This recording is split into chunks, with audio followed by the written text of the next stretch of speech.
અમદાવાદથી જ એસએમએસ હોસ્પિટલમાં યોજાઈ મોક ડ્રીલ। જી હા, આગના વધતા બનાવો વચ્ચે સતર્ક રહેવું ખૂબ જરૂરી બન્યું છે। ત્યારે આગ લાગે ત્યારે કયા પ્રકારની કામગીરી કરવી તે અંગેની જાણકારી ખૂબ જરૂરી બની ગઈ છે। આ માટે જ અમદાવાદના ચાંદખેડામાં આવેલી એસએમએસ હોસ્પિટલમાં મોક ડ્રીલ યોજવામાં આવી।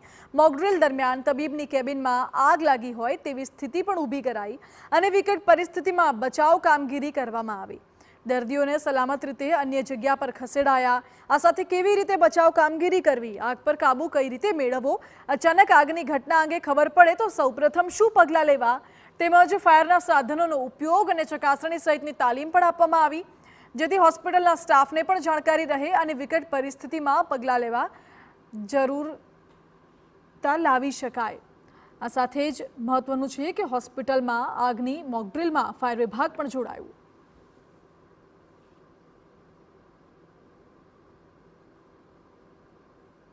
દિવસે દિવસે જે આગના જે બનાવો બનતા હોય છે એ દરમિયાન આપણી જે પોતાની જો બિલ્ડિંગ હોય, હોસ્પિટલ હોય, સ્કૂલ હોય, જે બિલ્ડિંગમાં જે સિસ્ટમ લાગેલી હોય છે એ કઈ રીતે ઓપરેટ કરવી, કઈ રીતે એનો યુઝ કરવો એની અમે સમજણ આપીએ છીએ અને એ દરમિયાન એસએમએસ હોસ્પિટલમાં આજે અમે મોક ડ્રીલનું આયોજન કરેલું હતું। આગ લાગે તો કેવી રીતે દર્દીઓને બચાવવા એના માટેની એક ફાયર બ્રિગેડ જોડે મોક ડ્રીલ રાખેલી।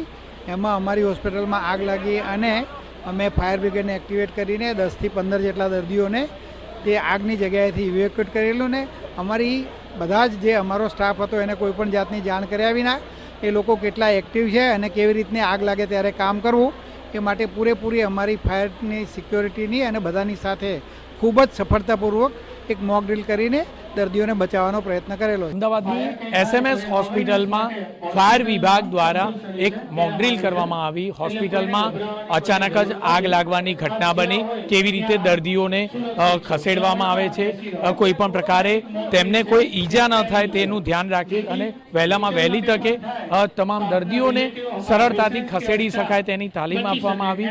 સાથે જે એસએમએસ હોસ્પિટલમાં અનેક દર્દીઓ અહીં કામ કરતા હોય છે, આ દર્દીઓને કોઈ પણ પ્રકારે મુશ્કેલીનો સામનો ન કરવો પડે તે રીતે સ્ટાફ દ્વારા તમામ જે દર્દીઓ હતા તે દર્દીઓને સુરક્ષિત રીતે અન્ય જગ્યા પર ખસેડવામાં આવ્યા। ફાયરના તમામ જે સાધનો છે તે યોગ્ય રીતે કાર્યરત હતા કે કેમ તેની પણ ચકાસણી કરાઈ। કેમેરામેન દીપક સેન સાથે જિગ્નેશ પટેલ, TV9 અમદાવાદ।